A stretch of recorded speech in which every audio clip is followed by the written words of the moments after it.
100 बरस से ज़्यादा कदीम इस म्यूज़ियम के हर मुजस्समे के पीछे एक तारीख़ छुपी है।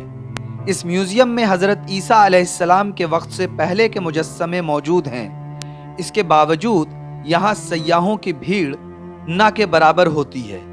म्यूज़ियम को रोज़ सय्याहों के लिए खोला जाता है, लेकिन ज़्यादातर वक्त यहाँ सय्याहों का इंतज़ार ही होता रहता है। 1885 में ये गया में स्थापना इसकी हुई।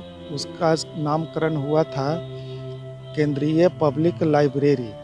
इसके तहत केंद्रीय पब्लिक लाइब्रेरी म्यूज़ियम ट्रस्ट नाम दिया गया। टेराकोटा जो होता है वो उस टाइम में मिट्टी का बर्तन बनाकर या खिलौना बनाकर और आग में पका दिया जाता था, उसको टेराकोटा कहते थे। वो वैशाली उत्खनन में प्राप्त हुई थी। वहाँ की वस्तु यहाँ संग्रहित थी, जो तीसरी चौथी के शताब्दी ईसा पूर्व की ये सब संग्रह हैं। सन 1885 में इस म्यूज़ियम की बुनियाद ज़रूर रख दी गई थी, लेकिन 23 नवंबर 1952 में इसका बाज़ाब्ता आगाज़ हुआ। म्यूज़ियम को पेशे से वकील बलदेव प्रसाद नाम के एक शख्स ने कायम किया था। इस म्यूज़ियम में गौतम बुद्ध के अलावा मुताद्दिद देवी देवताओं के मुजस्समे भी मौजूद हैं। म्यूज़ियम के निगहबान का मानना है कि जगह की तब्दीली सय्याहों की तादाद में कमी की वजह है। 13 अगस्त 1982 से गया संग्रहालय में काम कर रहे हैं। तो सर, यहाँ रोज कितने टूरिस्ट आते हैं?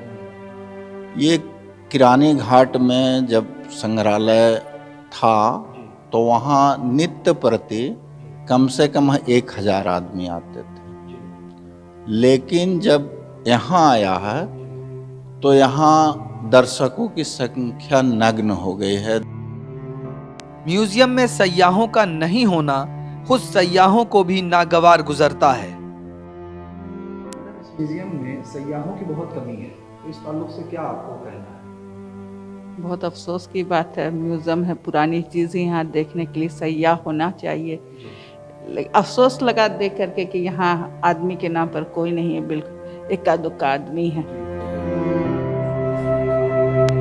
अब देखने वाली बात होगी कि फ़नून लतीफ़ा के दिलदादा और कदरदानों की नज़रें कब इस जानिब मबजूल होती हैं और कब यहाँ का माहौल पुररौनक होता है। गया के इस म्यूज़ियम में नादिर और नायाब मुजस्समों की कसीर तादाद मौजूद है।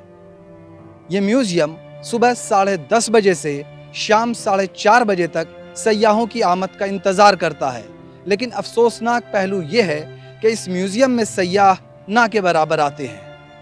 गुहर आलम, ETV भारत, गया।